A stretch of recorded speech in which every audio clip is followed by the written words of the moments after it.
Hi, everyone. Hello. Welcome to Jerusalem, first train station. That's where we begin tonight our walk, our exploration of the 19th century Jerusalem. We haven't done many tours of Jerusalem for a number of reasons, but I have loads of content, so I'll carry on with that. And please let me know if everything is fine, if you see me, if you can hear me. And the chat is working, should be fine. Well, let me know. And before we begin, just a couple of announcements. So tomorrow, hi Cindy, good to see you. Thank you. It's great to know it's all working. So tomorrow, I'm doing well, get together for my supporters, for my sponsors. I'm saying that to make sure I reach out to as many of my supporters as possible. If you haven't received an email from me with a link, with the secret link to Zoom meeting tomorrow, same time, please contact me as soon as possible, and I will send you those links. Cindy, I hope you have that link. If not, just let me know and I will send it to you. That's newsletter went last week, I think last Friday or Thursday. That's just the first thing. Then on Saturday, actually I'm doing two premieres. One premiere is the tour of Oranienbaum in St. Petersburg. This is the royal residence of the Romanov dynasty. The residence that was once built for Menshikov, the associate of Peter the Great. We just did 4 episodes in his palace in St. Petersburg, which is now part of the Hermitage Museum. And now it's time to see the splendor, which is like, I think it's just triple beauty there, triple splendor than that what we have seen in St. Petersburg in Menshikov Palace. After Menshikov was sent to exile, his property was confiscated, and it became it became basically the property of the court.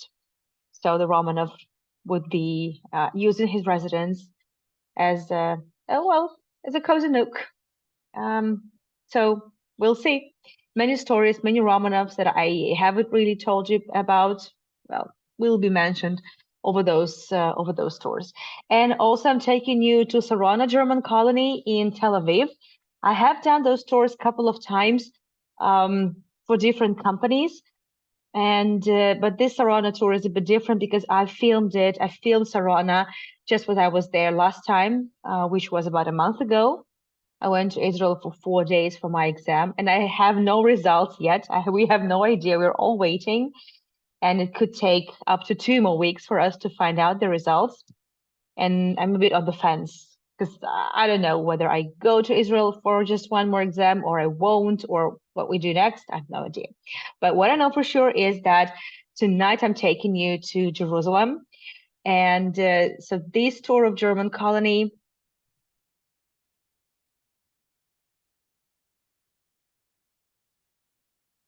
I'm so sorry, Robert.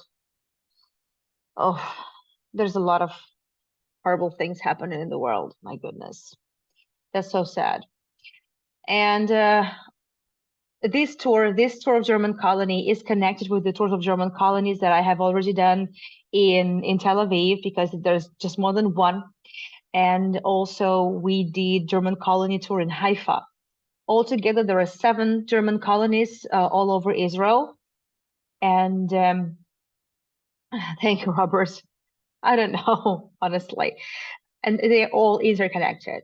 Obviously, I don't expect you to remember those tours that I did months and months ago, but I will do a quick recap on just what exactly this notion is about and why it happened in Israel and why it happened exactly when it happened. It's all important. And the reason why we start by the first train station, it also, these two things, such as the emergence of German colonies and the construction of the first railroad. There you go. That's my photo, by the way. I took it I'm not sure, Гриш, у тебя там зарядка, где телефон заряжается. Она подходит к планшету. I'm sorry. Grisha is still awake and I'm still alone. So I had to kind of help out.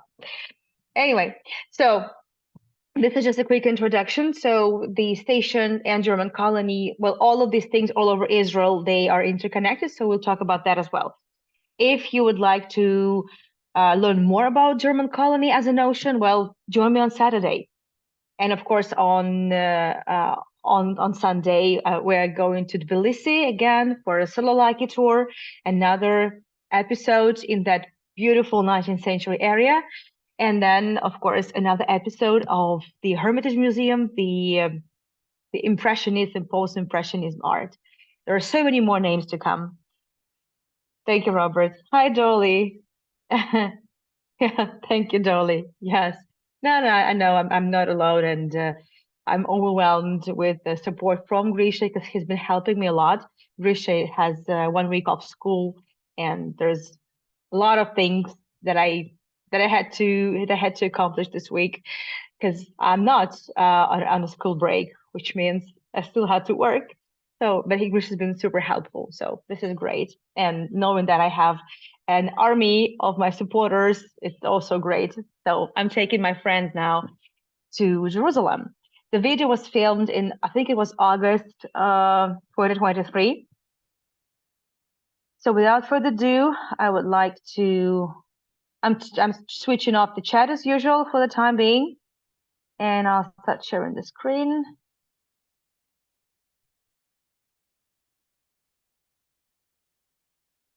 Okay, so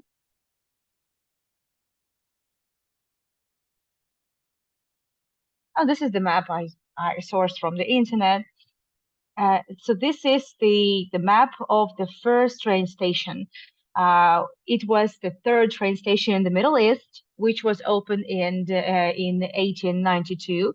The construction took just several years, but the story of how eventually the Ottomans allowed the construction of the train station and how long it took them to decide, that's also quite interesting. I start from here because we did several tours several times. I took you to Hattahana. Tahana actually means station. So the first railroad was built to connect Jaffa, the port city, to Jerusalem, of course.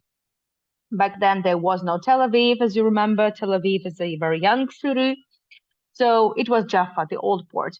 And if you would like to also see the Tahana in Jaffa, in Tel Aviv now, the video is available on my YouTube channel. I did the tour. So when I was in Israel last time, I did a live stream from there. So you'll see a lot.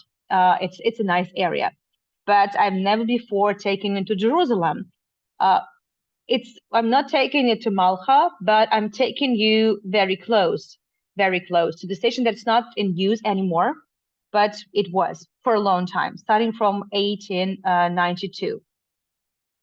So that's why here is this map. What is important to understand that starting from, well, for 400 years, from 1516 up until 1917, 1918, the country, the region was under control of the Ottomans. And the Ottoman Empire was vast, was very big and diverse. And the lands, well, really the Ottomans per se never really lived in this land. They had the people they would appoint to control the land. They would have kind of a strong man with a stronghold. That was the thing. So they would be in charge of collecting taxes, distributing lands, but the Ottomans never really invested a lot on these lands. So we don't even know much about what went on for all those 400 years.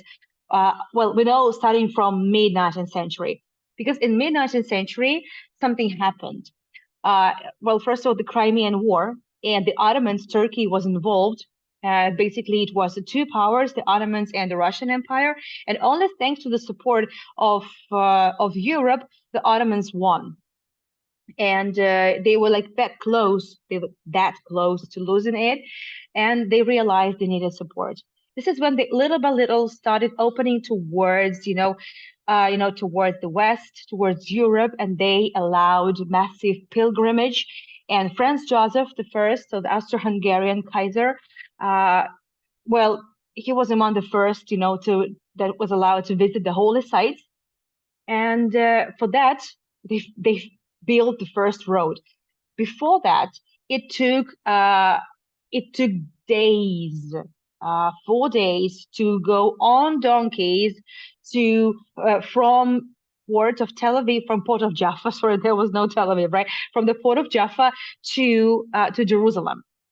4 days, because they could only walk during the day, and it was full of risks. For the arrival of Franz Joseph I, they built a road. Well, kind of the road, and it would take, well, twice as less. It also depended on the weather conditions and stuff. So, but the road was prepared. It wasn't the railroad yet, but it was the first step towards, enabling and facilitating the coming of pilgrims, Christian pilgrims, and also little by little Jewish pilgrims to the Holy Land. So it was not So the Jews were not discriminated in this regards. So Jews were also allowed to visit, to do pilgrimage as well. And this is when the first, proto-Zionites, so to speak, and the first Zionists, the first Jewish immigrants also started to emerge. But compared to Christian pilgrims, it was nothing. Well, of course, one of the biggest influences and impact on the development of the Ottoman Palestine, because that's exactly how the region was called back then. I mentioned it on my tour, so I'm not going into details now, but this was the name of the region. It was never a state. It was the region. And Sir Moses Montefiore, of course, was a big Zionist at heart, and he invested much money into the development. And he actually had the first idea. At approximately the same time, German architect Konrad Schick moved to Jerusalem, and he started building also the houses there. And he wasn't originally an architect, but so he became an architect. And he was I would say, the first 19th century architect of Jerusalem. And this is when Montefiore and Konrad Schick had an idea to finally, facilitate and make the arrival to the Holy Land more easy for people, because many people would die even before coming off, coming ashore, in Jaffa. So it was weeks of sailing, and then also days of under the scorching sun of getting to Jerusalem, because there's no sea in Jerusalem. There's nothing. You cannot. There's no other way to reach Jerusalem. So eventually, it took several dozen. It took couple of dozen of years, for this idea to kind of start, coming into life. By that time, Montefiore had already lost interest. Konrad Schick had already lost interest, but the idea still was in the air. And Yitzhak Navon, who was he was a Jewish entrepreneur, but with Ottoman citizenship, which was important. So he himself could purchase the land from the Ottomans, because only those who had Ottoman citizenship, so to speak, were allowed to purchase those lands. So basically, everybody needed intermediary with Ottoman documents. So he had that, but he didn't have. So he had the permission from the Ottomans to build the railroad, but he didn't have money. Eventually, the French agreed to invest, and this is how, in the course of really several years, the railroad was constructed. It was inaugurated on September 26, 1892. And this is a photograph of the inauguration at the train station of Jerusalem. So Jaffa-Jerusalem Railroad. And since it was the French who built the train station, this is, by the way, the train station in Jaffa. They looked very similar. And there are many photographs. There are even videos you can find online. They're black and white, of course. You will see why I'm pointing to church in Florence, by the way, Santa Maria Novella. You'll get the idea. So the French, since the French were in charge, they would build it the French way. But they didn't really bring a lot of architectural splendor in it because it was very functional, and it was expensive anyway. So they didn't want to invest more money in making it more beautiful.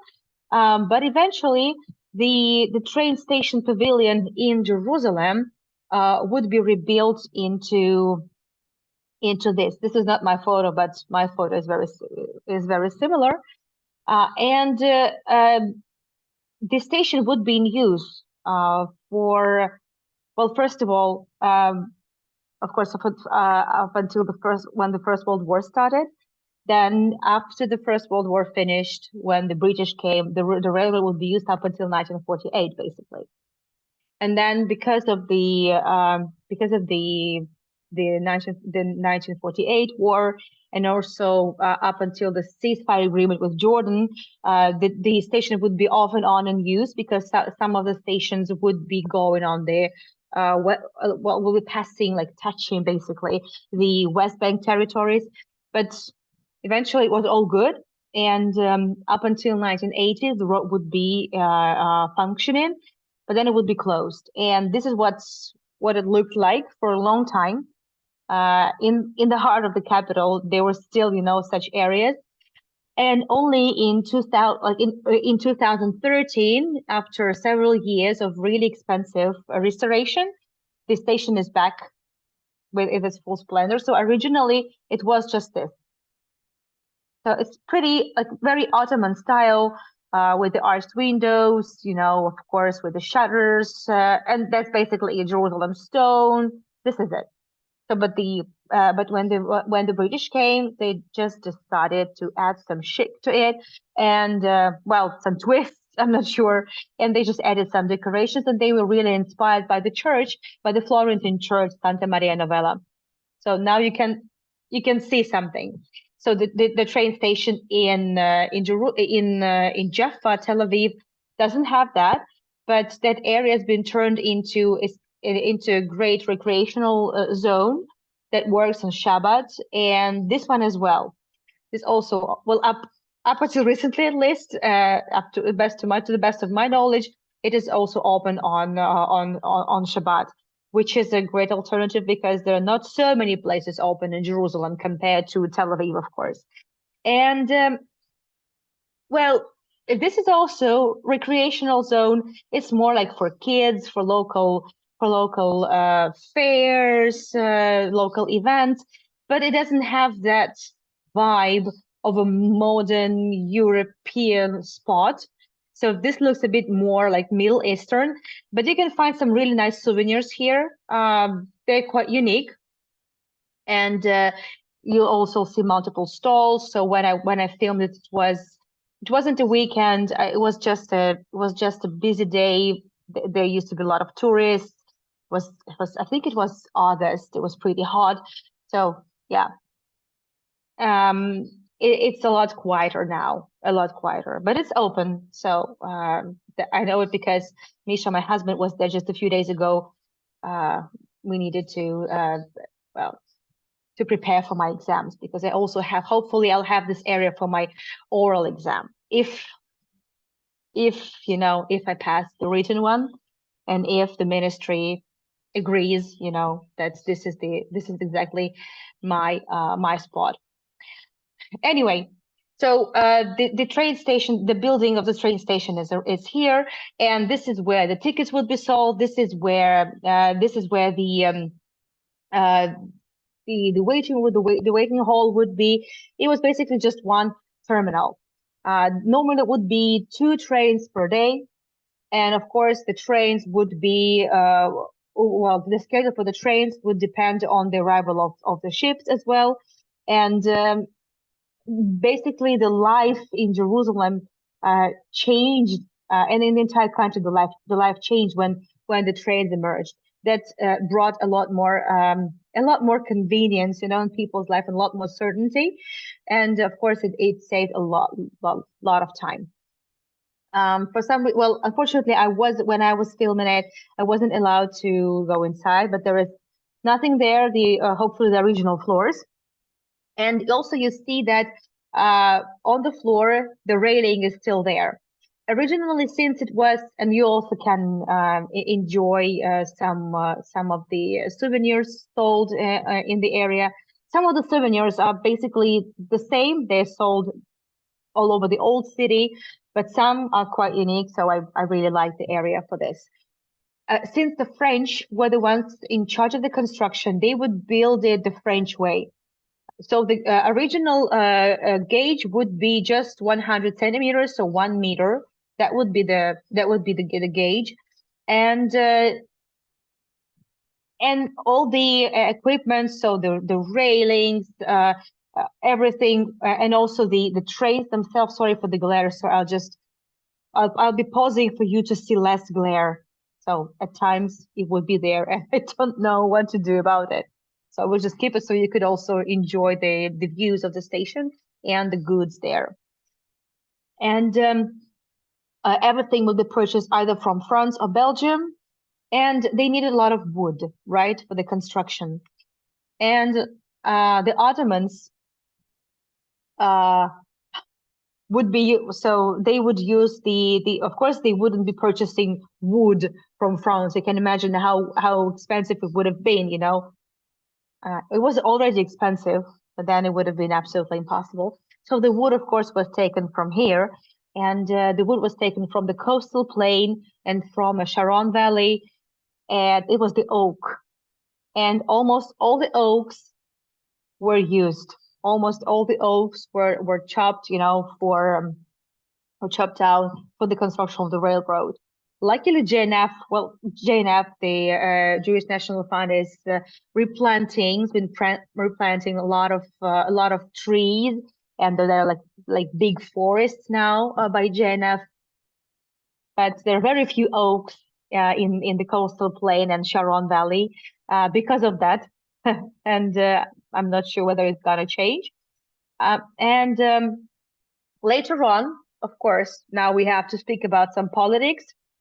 I'm not sure why the shofars are there. It was midsummer, but anyway, so you can see, of course, you can see a lot of shofars. You can see menorahs, but you can also see jezve. You can see this ceramics. You can find all sorts of things, you know, typical to the Middle East. It's not a Jewish site. It's not a Muslim site. It's not a Christian site. It's international site, you know. And unlike in Jaffa, it's still a place more for locals, especially secular locals. Even though there is like a kosher restaurant, but it's more like kosher food. I'm not sure if it's open on Saturday, because normally kosher restaurants are not open on Saturdays because, well, you know, it's not allowed to work on Shabbat. But it could be just that they have the kosher food, but they don't really have teudat kashrut, so they probably not have the certificate, so to speak. But even if people in Israel, even if they're secular, they still probably, well, most of them tend to keep kosher, which is basically about diet and about the food they consume. So you never know. So if you want to make sure, you can ask the certificate of kashrut, and this will be the guarantee. So you see this is the area for kids. It doesn't look very touristy. It looks more like local. So that's why these two stations have very different vibe. So now about politics. When the First World War started, the Ottomans joined Germany. They allied with Germany, and obviously they took over the railroad, because the railroad was built by the enemy, by the French. So it was taken, it was occupied, and it was used to just deliver supplies to the Ottomans. And only when in the end of the First World War, General Allenby came to Jerusalem, and so it was done with the Ottomans. Basically, that was the epic fail of the Ottoman Empire. The loss in the First World War. well, it became the property of the British Mandate. So the British Mandate came after that, after the First World War, and the train station would be in use. The English would change the gauge by 5 centimeters, and then later on it would be replaced with 140 something centimeters, which is the gauge in Europe at the moment. So this is the train. It used to be, well, you could visit it. It used to be open, and now when my husband was there, it was closed. When I was there, it would be closed all the time. But this was the part of the museum, so you could learn more about how the station functioned. But you can still do that in Jaffa, on Shabbats at least. Several months ago, well, before the war, obviously, you could do that. I'm not sure about now, but when I was there, it was pretty much the same, other than some shops were closed because there were no tourists. That's a sad story. And so we've seen one gauge there, so one tram line, and there is a second tram line. So there were two tram lines, and this is the end of the tracks. It's like the buffer stop, and it's original, and it was built in the Mandate times, and there used to be two of them. It was to make sure. So this is some photos that are exhibited there in the station. So I took those photos, and originally there used to be two of them, and so, as I said, the train station would be in use. However, this train station in Jaffa would be closed, and it would be basically a military base for the British. So the Jaffa station was closed. So what would they do? Basically, at some point, the railroad would be connected with another railroad, which had been built even before that, before the Jaffa Jerusalem Railroad, and it would be connected to it, and eventually, it would be basically the big tram line, the big system that would go from Damascus to actually the Arabian Peninsula. And there were sections that would take you to to Haifa, that would take you basically all the way to Jerusalem. So it was quite convenient. But then I mentioned that railroad on one of my tours when I talked about when I was in the north of Israel. I talked about it. So I'm not going into those details because I really want to also spend some time in German colony. As you know, I've combined the two tours, and eventually that train station was closed. It wouldn't be in use starting from the 1990s. It was too small for a big city like Jerusalem. It was too small, and eventually the new station would be open with the new terminal both in Jerusalem and the new terminal in Tel Aviv. So there was it took some dozen of years for the Israeli government to build the proper railroad, the modern one, and eventually it was built. And now the Jaffa station is just tourist attraction. This first station is also tourist attraction, but the modern ones, like Itzhak Navon, and also the one in Tel Aviv, there are four train stations now in Tel Aviv. So it's a lot more convenient than it used to be. But as I said, these two things, the construction of the railroad and German colony, where I'll be taking you shortly, they are connected. How are they connected? Well, of course, the Germans, the first German colony, if you remember my tours in Haifa, and if you missed those tours and if you want to see them again, just let me know, and I can send you the recording of the tour I did, by the way, together with Grisha in German colony, and also a tour I did before in German colony in Haifa. I've done a couple of them because I love that area. I would go there when I had like really tough time. So I like to go to Haifa, which was just 3 hours by train, 2 trains in one way, but it would always be worth it. So I miss Haifa a lot. It's a great city with great vibe. And the first German colonies emerged in the Holy Land in 1860s.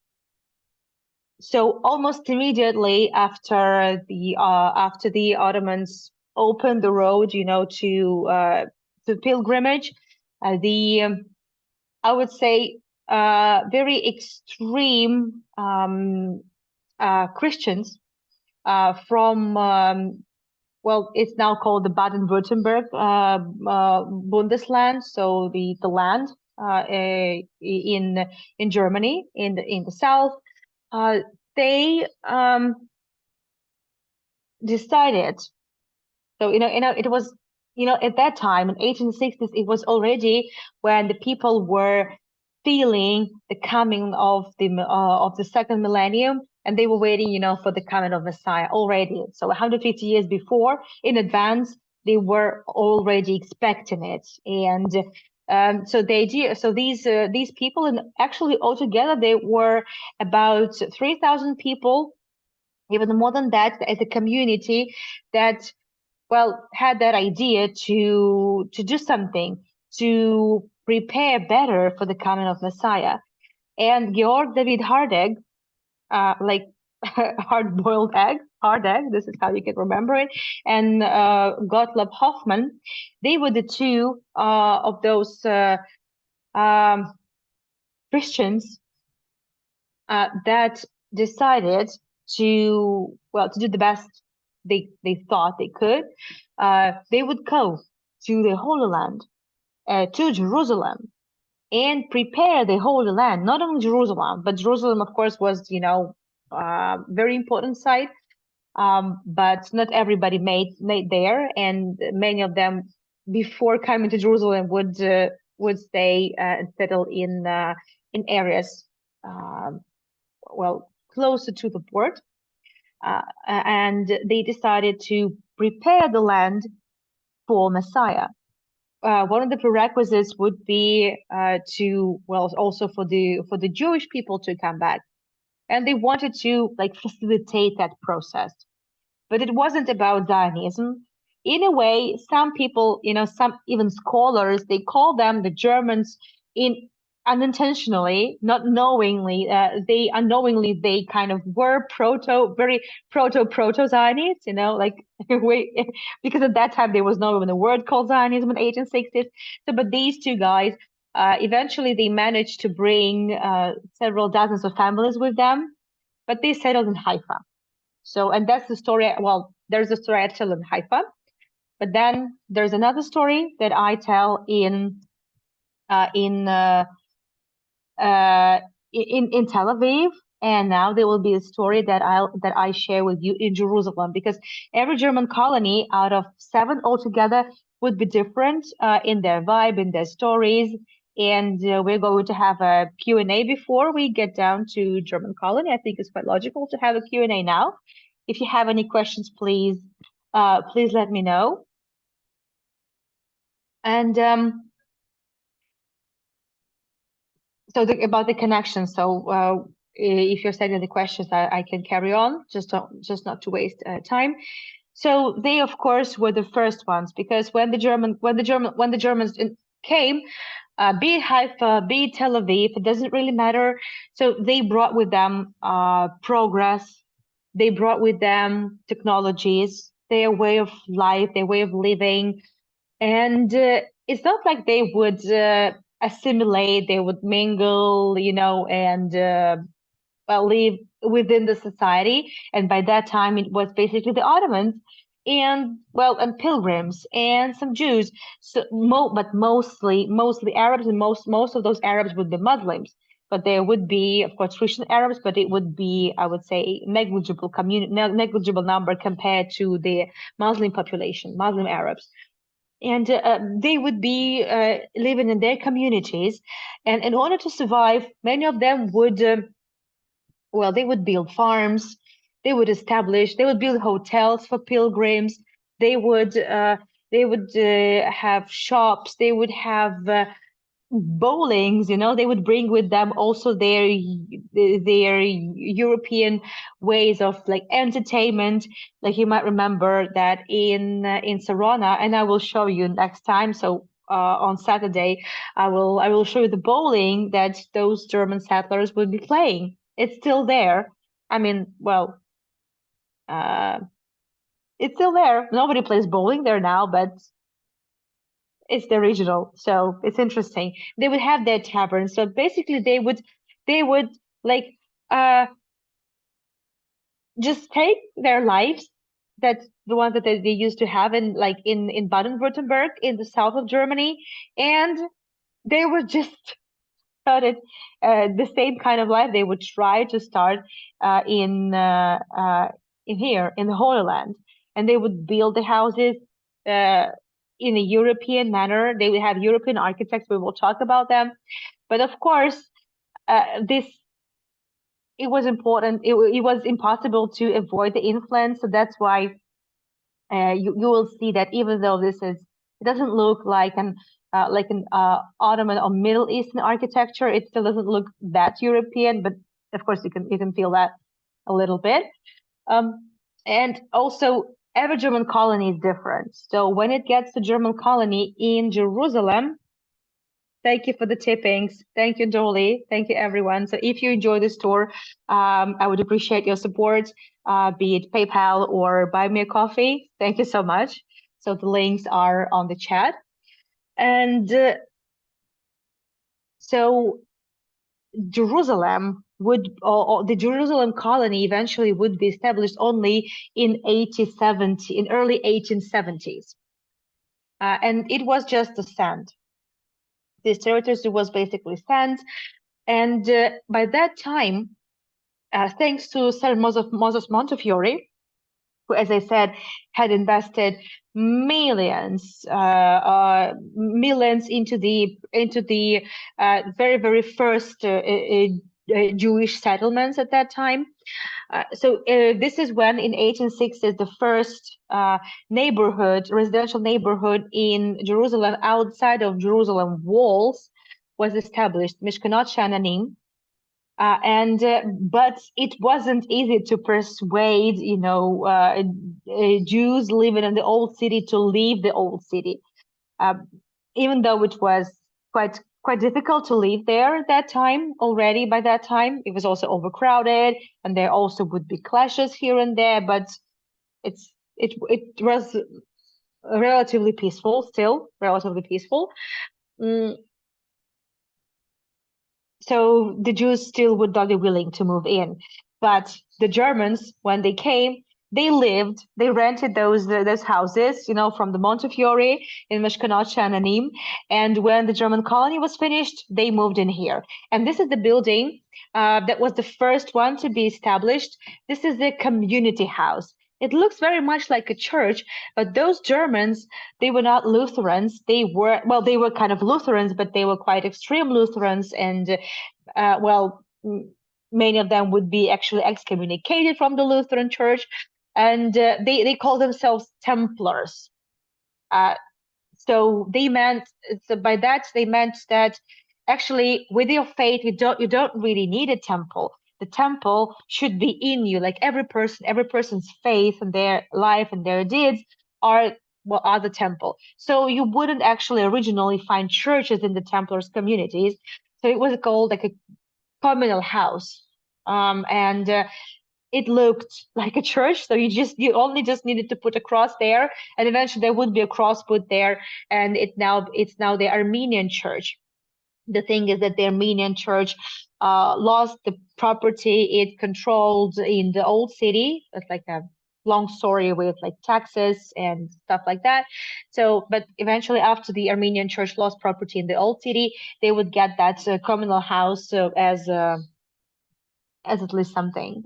in Jerusalem, because the Armenian community is very big and strong in Jerusalem. So, and that was the communal house for Germans. This was something like a town hall in a way. And of course, they would build their houses, residential houses, but they would also need educational facilities. And now we're standing basically, if you go that way from the other side of the Orient Hotel, you will see the Tahana. So they're very close. They're very close. And the German colony with all the facilities for the pilgrims, because then they would also build hotels, as I said, restaurants, taverns, and whatnot. And it would be in many places where the train stations would eventually merge. So that idea was to make it more convenient, make traveling, make pilgrimage more convenient. So they brought their innovations, they brought their achievements, and well, a lot of Europeans would be using all the achievements also from the German colony, of course, from the German colony. So it was interconnected, all that progress. So, and well, of course, this building didn't exist back then. It didn't exist, but this was.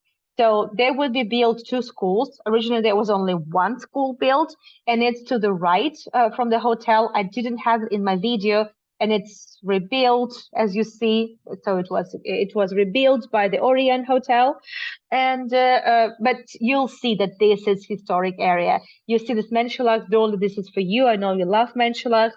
So these are the holders, the shutter holders that you can see all over old Jaffa.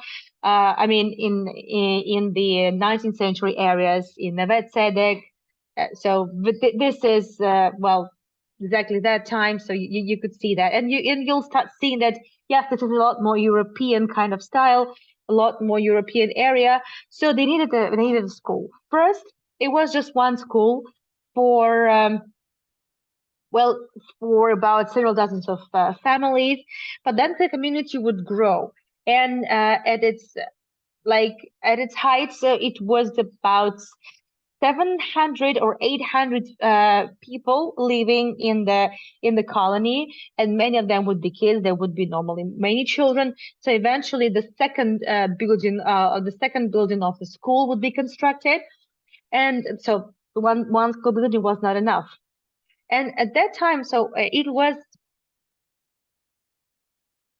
just a German colony, but they didn't even call themselves German colonies. This is the term that would emerge much later, and they just call themselves Emek Rephaim colony. Emek Rephaim is it's the name of the street, and it refers to the giants from the Tanakh. I think they're mentioned like dozens of times in the Old Testament, like the giants.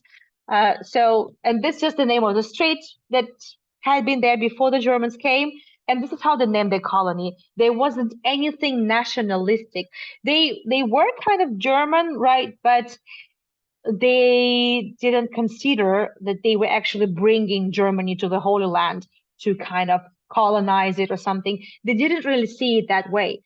But things would change after the 1898 visit of Kaiser Wilhelm II, together with his wife. This will change. This is the photo in the old city of the delegation of the Kaiser and his wife. So this is his wife, Augusta Victoria. That's him over there, and they would visit German colonies. They visited German colonies along their way in Haifa, in American German colony in Tel Aviv. They also visited and they stayed there for the night. So of course they visited the Germans in Jerusalem, of course. And this is when the William II kind of told the representatives of the German colony that they were the representatives of Germany and the German vibe and the German life and the German outlook in the Holy Land. They were the, eyes and ears, in the Holy Land. And this is when, and obviously by that time, the generations had already changed. So they would be the first generations of those German colonies, of the German colonists that were born here, and that was different. And all of a sudden, all those people, they wanted to, I don't know, connection. They wanted some connection with Germany. And well, also Kaiser Wilhelm II sponsored the construction of the second school, and also some other facilities, also the hospice, German hospice, which was basically a hospital, not really a hospice. And so this is when little by little, starting from the turn of the 20th century, things started changing. I I didn't really, I haven't really brought that up before on my tours, but I believe that in Germany, in Jerusalem, it's really an important place to speak about it. How from a peaceful community, they switched to actually fully supporting Nazi regime in Jerusalem. When you will see to which extremes it went. So Matthias Frank, he was the head of the community here in the Emek Rephaim colony, or German colony. There's no really special name for it, like Jerusalem German colony, basically. And he was the one who managed to purchase the land, of course, uh, through an intermediary, through a middleman. And he purchased a big plot of land, which he split between several families, and he also built himself a house. It's now a community center. He called his name, calls his house Ebed Ezer, the Helping Stone. This is also one of the episodes from the Old Testament, and I would say that the Templars would refer to Old Testament even more. Of course, they above their houses they would always have some quotations, normally from the Psalms, and many would be from the Old Testament. Well, this is Ebed Ezer, like a helping stone, and the house it was one of the biggest. And Matthias Frank, well, every family needed some farm, something to provide for the family, obviously, because there were no shops, there were no supermarkets. It was so they needed to get by. So he he built a well. He had a mill there. He had a windmill, flour to grind flour, and he even opened a bakery. And also he had a swimming pool. And so this is the photo of the bakery. And of course, for every farm, for every business, they would need people to work for them, and they would hire the Ottomans, they would hire Arabs. Uh, it didn't really matter whether they were Muslims or they were Christians. They couldn't care less. So it was basically business relations, and they were getting along fine, absolutely. Well, up until a certain time, of course. Uh, it was totally fine. Like there are a lot of photographs. So I'm also working now on the Sarana series, and then there are so many photographs of Arabs and Germans and Jews working together. Uh, yeah, totally fine. This is the back of the Ebenezer house, and so with that windmill, and of course he was one of the main suppliers of grades of flour to the community. So eventually, Arabs and Jews, of course, not, but the Arab population would be purchasing the flour from German colony. So Sir Moses Montefiore's windmill kind of went very quickly out of use, and it remained non-functioning for a long time. And now it's a museum. Well, yeah, it's a museum. It's a monument on its own. But in general, of course, the Matthias Frank managed to outplay Montefiore. So when he had a very big house for a big family. So we could say that Matthias Frank was in charge of the community. So he was the head of the community. there were some talented people, and there was an artist. So Gustav Bauernfeld, and this painting was given to Kaiser William II when he visited. So this is the how the German colony looked. Exactly the Emek Raphaim colony. Basically, there are like three streets, and well, right now there are about 100 of houses, maybe altogether, that form German colony. But if you watch my tours of German colony in Haifa or Tel Aviv, and there are two of them. There is Sarana and also American German colony. So then you may remember that those are, well, in Haifa, for example, it's a very touristy area. In uh, in American German colony, well, it's tiny compared to the Jerusalem one. It's really, really tiny. And the biggest one is in Haifa, so Jerusalem is not the biggest. Uh, in Tel Aviv, an American German colony, it's tiny, and it's all it's quite separate. It's like a slice of Europe in the Middle East, and it's residential area, but it's also open to tourists. There is a hotel there. There is a small museum there and some cafes around. Not in the colony per se, but around it. So it's quite touristy. Here, it's a very residential area. It's not really a touristy one. You can find a couple of nice cafes, but it's not really tourist at all. So that's different. When I was there for the first time, I was looking for something similar from what I have seen in Haifa, where it's basically where the city authorities would be encouraging businesses to move in the German colony and work there. That's different. It's very local, it's very quiet, it's residential area, very expensive, obviously. Well, like everything in Israel in real estate is crazy expensive, so it's casually there. It's really quiet, it's really nice, but it's not touristy at all. So you need to do a lot of, like, if you want to know more about it, so you really need a lot of reading.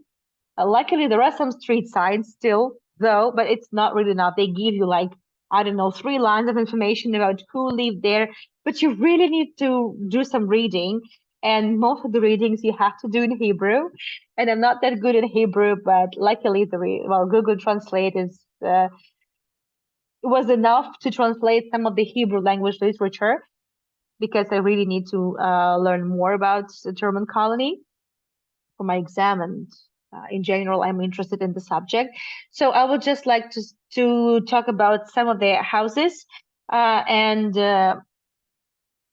just kind of to give you an idea. Well, for example, this house used to belong to Paul Arbele, and well, every household, every building constructed would belong to a family of a locksmith or a blacksmith or an architect or a farmer.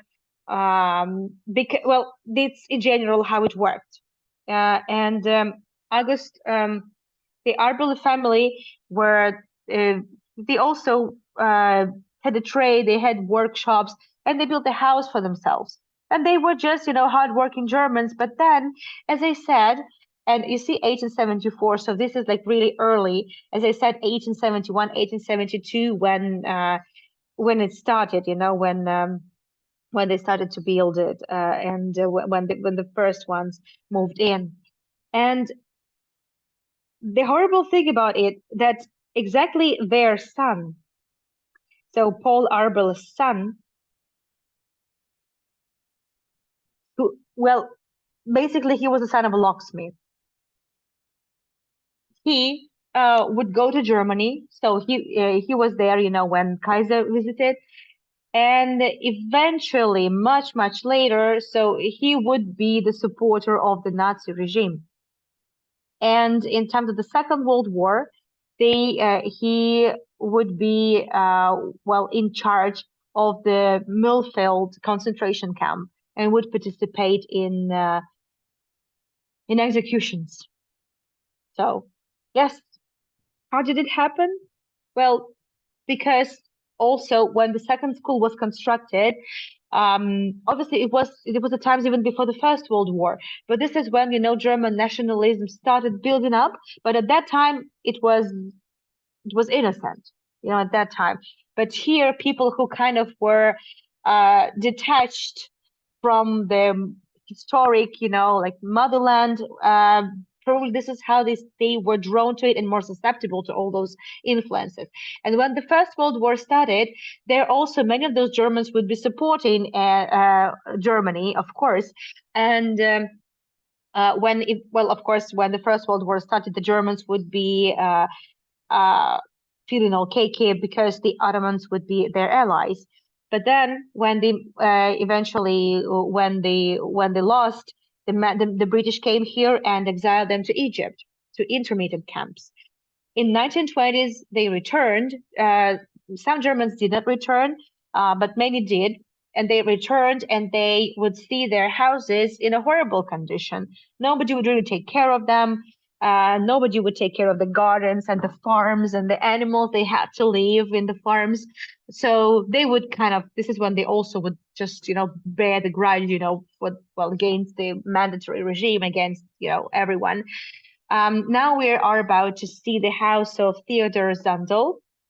He is the architect, and Theodor Zundel, he built nearly half of the houses altogether in German colony.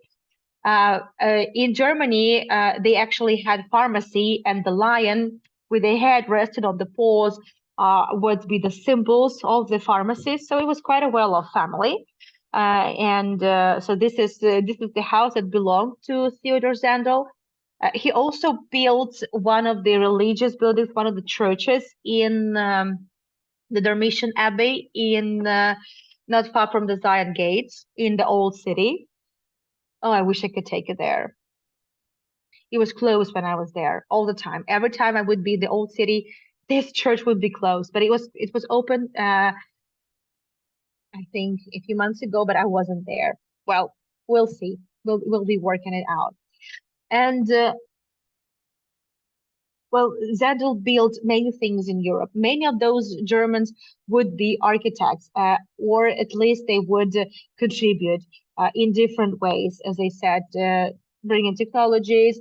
Or, for example, the photographs of Ottoman Palestine. The first photographs would be taken by the German settlers as well. In Jerusalem, there was a German settlement, and there was a photo studio there. Almost all the photographs we have of that period is thanks to German settlers. There's a huge database of all those of the photographs. There were several families, and also, it was the German colonies that established the first taxis from the port to the train station, and before the train station emerged from Jaffa to along that road, which is the road number one, the section of road number one in Israel. It was built by the Ottomans with of course, and then it was supported by the German colonies. August Bienzle House, also a locksmith, and they had a good household, so of course they came with the money. Many of the German settlers will be coming with the money, but not all of them. Well, here they were quite lucky because they already had about 10 years. Well, they had several years, and they waited. They wanted to make sure that they would come, and they wanted to learn from the mistakes from the previous German colonies, from the first ones, and they already came prepared, and they came with some finances, of course. So as I said, so this is everything they give you in 3 languages. So just the 3 lines. Since we don't really have much time, so I will just give you kind of the idea of what would happen later on. Then in 1920s, around 1925, eventually the Germans would be allowed to come back from Egypt. So as I said, when they returned, they weren't happy what they saw, and this is why the pro-German views would be only progressing. And eventually, the um, the family that lived in that house, let me show you once again over there.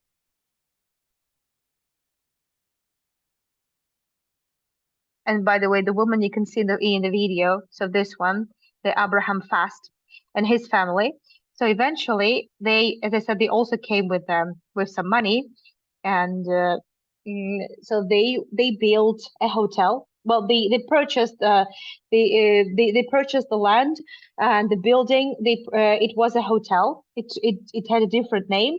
So they purchased the property and they just called it the Fast Hotel, which is located in the Jaffa Street in Jerusalem, very close to the old city. And so you see Hotel Fast. And in the 1930s, there would be swastika, there would be a Nazi flag hovering over Jerusalem. Was it? How was it? How did people feel about it? Complicated. And yes, there were clashes, and um, but still, it's at that time. Of course, the Germans in over there wouldn't be doing really anything like extremist, against Jews because they kind of realized where they were living. But in general, like they were quite open about, about their attitude towards Jews, towards everyone. And but the British kind of tolerated it because it was still the British mandatory period. They tolerated it because they didn't also see it as a big threat. They had much bigger threats from Muslims. So there were a lot of clashes. And then when the Second World War broke out, of course, all the German colonies would be exiled. All the population would be exiled, and well, eventually they would be transferred to Australia. So, but what would you do with the property? Because they left their property here. Look at all those beautiful houses. Some of the houses, by the way, would be built already in the 1920s when they returned first time from the intermediate camps. So some houses are younger, some houses are older, but they're still like, heritage sites. So what would they do with the property? So after the Second World War, when eventually Ben Gurion decided to take those, the reparation money. It's not called, you can't call it a compensation. It's like reparations money that would be basically given as as a compensation for the property that the Jews had in Germany. And then there was an offer that that the Israeli government would kind of buy the German property. So the money that the reparations money from that money, some sum would be deducted, and this is how the government of Israel would kind of purchase the property of German settlers. So it now all belongs to the state of Israel, and of course nobody was asked. So those Germans would not be asked if they wanted to sell it or not. They wouldn't be allowed to. So anyway. So this is how it was the legal purchase. You see those lions. You will be seeing some lions more in the colony, so this is the combination of a European vibe, and but it's still, you see it's a weird kind of Europe, and also with all those stories, of course, it's quite surreal. Before the extradition, before the deportations by the British, some of the Germans, some of those who openly supported Nazis would commit suicide.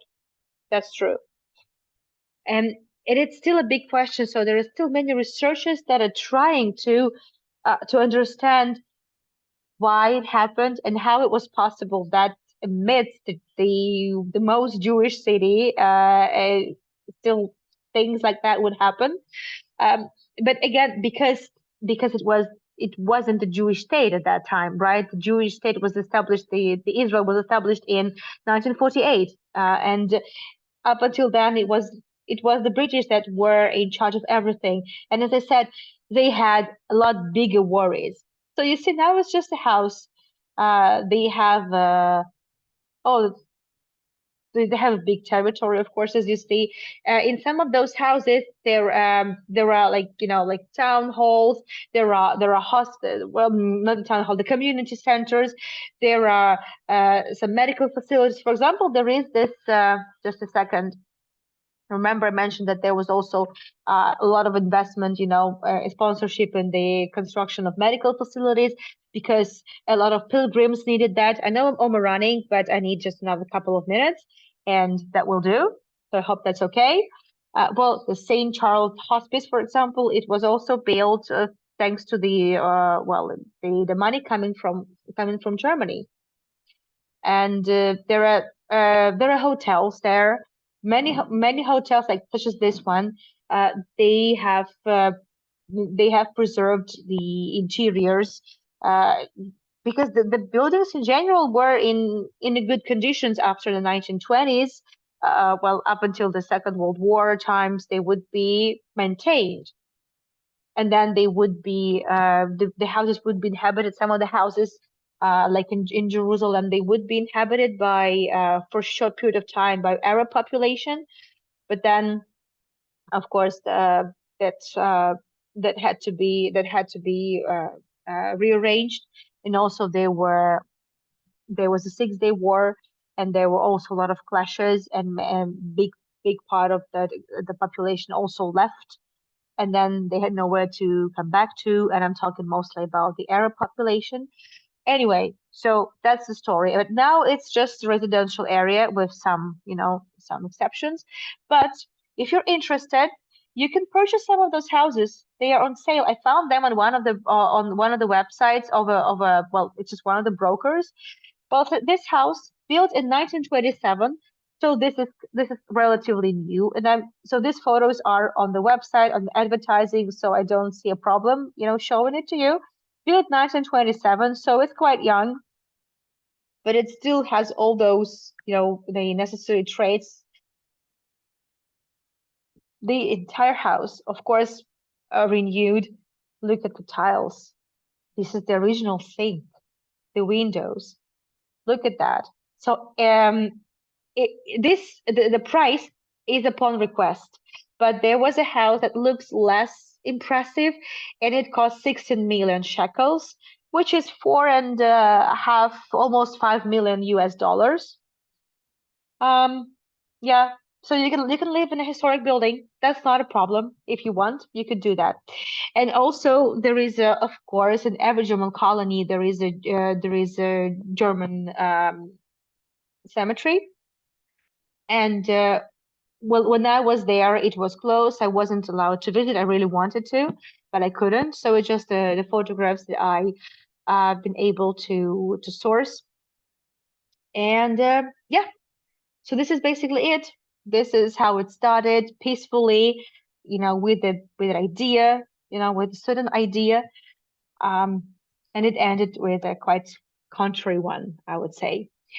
So I'm sorry we just overran a little bit, but well, I thought it would be important, to kind of build sort of a timeline, and of course it was impossible not to digress. Um, so on Saturday, I'm taking you to Sarona, to another German colony that looks quite different, and also been turned into a tourist area, and also where locals like to come. Really nice area to be at. And also, I'm taking you to Oranienbaum and Romanov residence in St. Petersburg. On Sunday, we're going to Tbilisi again with my son on a live walking tour. And of course, I'm taking you to Hermitage again. The image of the building with the Nazi flag is the key.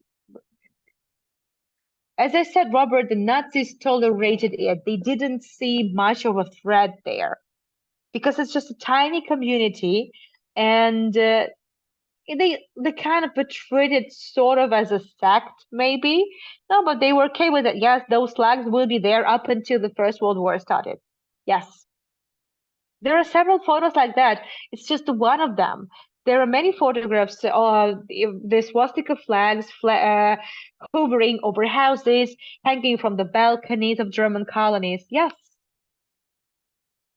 lady in the green dress is real or ghost? Where? Sorry, I'm not sure what you're talking about. Sorry.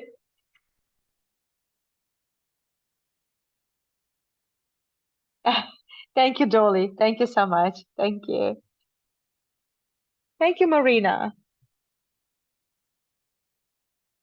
Yes, this recording will be available for a few days on my YouTube channel. It's being recorded. I triple checked it. Ah, the lady in my images. So which one? Ah, yeah, this one. So this is my friend. She also studies well in my course, my guiding course, and we worked together after one of the study tours that we had. So she's not a ghost, she's my friend. Yes. Yeah, she knew she would be somewhere on the video, but she was okay with that. Thank you, Vicky. Well, of course, I could have gone in a bit more details, but my idea was just to kind of give you the overview and how it was actually possible. Because I know that many would actually ask me, how is it possible that there was a German colony in Jerusalem in the 20th century? How is it possible? Yeah, I know. And it's interesting how the psychology changed, of Germans again. So those will those who were least Germans kind of really wanted to be the most Germans, I would say. So call of blood, and this is when all these nationalistic ideas started to emerge. So yeah, this is interesting. It just happened almost like, I don't know, by click. Oxymoron situation, kind of. Okay, so it's time to wrap this up. Tomorrow, the get together with sponsors. Um, I did some interesting thing and recorded it, and I hope you'll enjoy it. So I'll be share it on my tomorrow with you. And also, Grisha is likely to join me tomorrow because it's going to be a chit chat. So we'll see how it goes. And he's on his school break, so he's really been really enjoying his days a lot. Me too. Yeah, well, thank you so much for joining. Again, would appreciate your support, be it PayPal or buy me a coffee, whichever is convenient. And well, I will see you tomorrow. I will see you on Saturday. I will see you on Sunday. And there's also interesting project coming in your way. We'll share when the time comes. And also, since Easter is around the corner, well, one of the Easters. Well, not one. Okay. Well, Easter. Okay. In general, Easter is around the corner. Pesach is not so. There is still some time for it. But anyway, um, I decided to also open access for just limited period of time, approximately 1 week altogether, for my Via Dolorosa tour recordings. Actually, I had big plans for this Easter, and had I been in Israel, if I were in Israel, I would have done it like very different way, but because of the situation, I'm not in there. But it doesn't mean that I cannot be doing tours. And I know many of you actually did not see the tours of Via Dolorosa, so I will make them available in open access on my YouTube channel for a very short period of time. And there are still some tours you can catch up with, and well, you can catch up on, sorry, on my YouTube channel, such as the last tour recording in Saloniki, and I think a couple of more uh, impressionists as well. So yeah, and if you're not following me, if you're not a subscriber on my YouTube channel, please subscribe, spread the word. Georgia is not switching the clocks. No, Georgia is not doing that. I'm not sure why, but it's not doing that, which is kind of okay because I normally would be really affected by this just 1 hour change, but yeah. Oh yeah, for sure. Grisha's been enjoying extra shekels. Oh, don't worry. He's been really enjoying it. So that's why he's enjoying his holidays, honestly. Me, not this much, but I'm enjoying being with him and treating him to stuff. He's been helping me a lot, so I really appreciate what he has done, and he knows that, so he likes it. We'll see if he joins us tomorrow. It all depends on him. Thank you so much for joining, everyone, and I'll see you tomorrow and every day of the weekend.